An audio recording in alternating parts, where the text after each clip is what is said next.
നിങ്ങളുടെ ഇഷ്ട പരമ്പരകളുടെ മുഴുവൻ എപ്പിസോഡുകളും ടെലികാസ്റ്റിന് ശേഷം എക്സ്ക്ലൂസീവായി സൺ നെക്സ്റ്റ് ആപ്പിലൂടെ കാണൂ. ഇന്ത്യൻ ഉപഭോക്താക്കൾക്ക് മാത്രം സൗജന്യം. എന്നാലും അർജുൻ സാർ ആള് കൊള്ളാം. ജഡ്ജ് ആകാൻ പോകുന്ന കാര്യം ഓഫീസിൽ അറിയിച്ചിട്ടില്ല. പൂജേച്ചി ആശുപത്രിയിൽ നിന്ന് വന്നതിന്റെ തിരക്കായിരിക്കും, അതാ വിളിച്ചു പറയാത്തെ. ഈ ഏട്ടൻ പുതിയ പോസ്റ്റിലോട്ട് മാറി കഴിഞ്ഞാ ഓഫീസിലെ കാര്യങ്ങളൊക്കെ പിന്നെ എങ്ങനെയാ? ഏതായാലും പുതിയ കേസൊന്നും സാർ ഏറ്റെടുക്കില്ലായിരിക്കും. നിലവിലെ കേസുകൾ കക്ഷികളുടെ സമ്മതപ്രകാരം ജൂനിയേഴ്സിനെ ഏൽപ്പിക്കും. മിക്കവാറും എനിക്കായിരിക്കും കൂടുതൽ കേസുകൾ വരാൻ പോകുന്നത്. ഞാനിനി അപ്പോ ജഡ്ജിയുടെ അനിയൻ. കൊള്ളാം.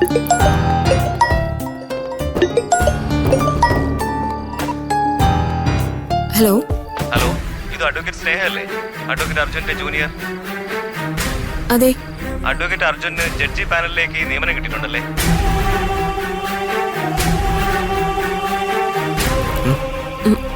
അതറിയില്ലല്ലോ, ഞങ്ങളാരും അറിഞ്ഞില്ല.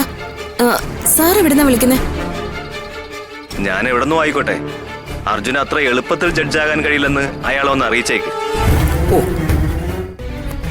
അർജുൻ സാറിനെ നേരിട്ട് വിളിച്ച് ഈ കാര്യം പറയാൻ ധൈര്യമില്ലാത്ത ആളാണെന്ന് എനിക്ക് മനസ്സിലായി.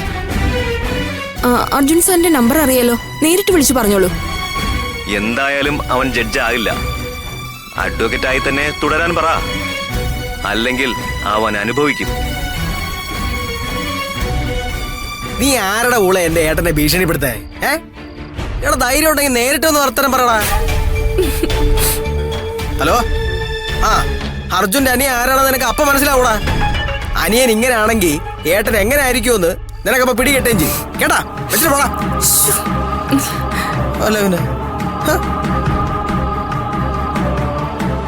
ഏട്ടൻ ജഡ്ജാവെന്ന് പറഞ്ഞ് സന്തോഷിച്ചപ്പോഴേ ഇങ്ങനെയുള്ള കുറെ കുഴപ്പക്കാര് തലവെക്കുക. അഡ്വക്കേറ്റ് ആവുമ്പോ ഇതുപോലുള്ള ഭീഷണിയൊന്നും പുത്തിരി അല്ലല്ലോ.